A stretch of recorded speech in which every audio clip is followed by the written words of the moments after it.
पवित्र नवरात्रिर षष्ठ दिन माता कात्यायनींकर पूजा करा जाए। पौराणिक कथा अनुसार रंभ आउ क्रंभ नाम दुईटी असुर भाई थिले। सेमाने देवतांक ठारू भी अधिक शक्तिशाली हेबा पई तपस्या करुथिले। रंभ अग्नि मध्यरे महादेवंक तपस्या करुथिला आउ क्रंभ जल मध्यरे ब्रह्मदेवंक तपस्या करुथिला। प्रभु महादेव रंभर तपस्या संतुष्ट होई ताकू एक शक्तिशाली पुत्र लाभर वरदान देले। महादेवंक ठारू वर पाइबा परे से एक महिषी प्रति आकृष्ट होई ताकू विवाह कला। तांकर एक पुत्रटीए जन्म हैला। तार नाम दियागला महिषासुर।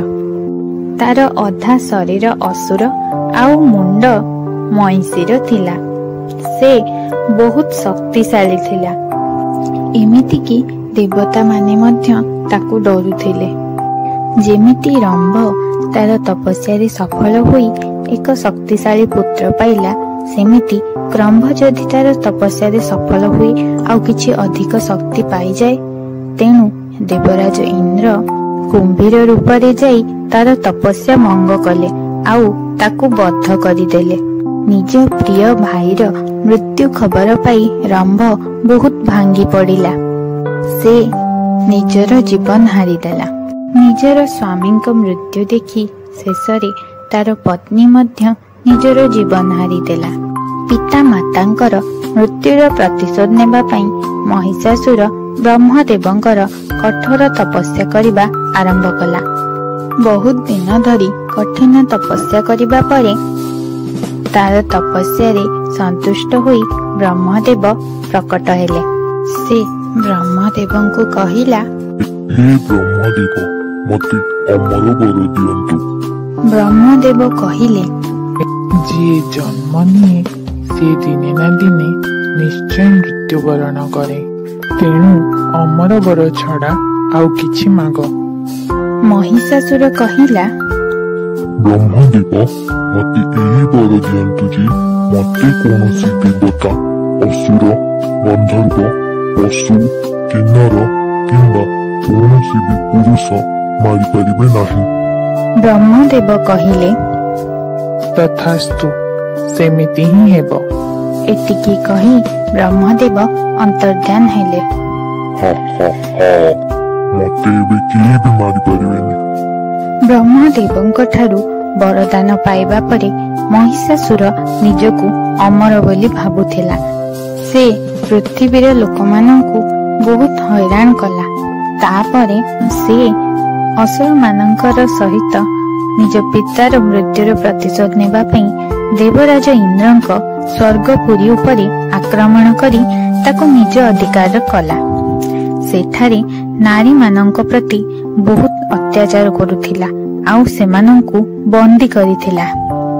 ताको डरी देवता माने जाई मेरु पर्वत रे लुचिले।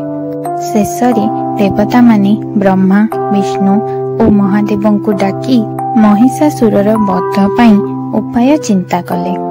सेही समय रे माता पार्वती ऋषि कात्यायनंक तपस्या रे संतुष्ट होई तांको पुत्री कात्यायनी रूपे जन्म नेथिले।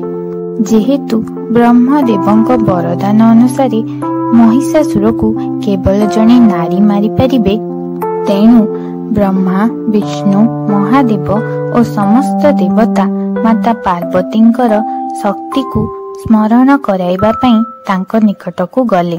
महिषासुर को वध करिबा पई समस्त देवता ब्रह्मा, विष्णु और महादेव माता पार्वती को निज निजर शक्ति प्रदान कले। महादेवंक त्रिशूल, ब्रह्मदेवंक कमंडलु, विष्णुंकर चक्र, इंद्रंक वज्र, वरुण देवंक शंख, वायुदेवंक धनु और तीर, अग्निदेवंक शक्ति अग्नि, मृत्युर देवता जमंक गदा, विश्वकर्मांक पद्म, हिमालयंकर सिंहराज।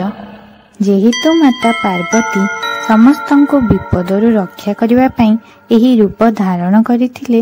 ତେଣୁ ତାଙ୍କ ନାମ ହେଲା ଦୁର୍ଗତି ନାଶିନୀ ମା ଦୁର୍ଗା। ମାତା ଦୁର୍ଗା ସିଂହ ଉପରେ ଅବସ୍ଥାନ କରୁଥିବାରୁ ତାଙ୍କୁ ସିଂହ ବାହିନୀ ମଧ୍ୟ କୁହାଯାଏ। ମହିଷାସୁରକୁ ବଧ କରିବା ପାଇଁ ମାତା ଦୁର୍ଗା ତା ନିକଟକୁ ଗଲେ।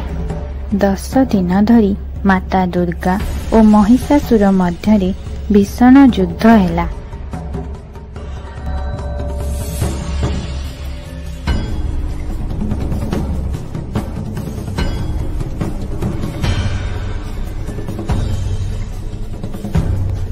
ଶେଷରେ 10ମୀ ଦିନ ମା ଦୁର୍ଗା ମହିଷାସୁରର ବଧ କଲେ।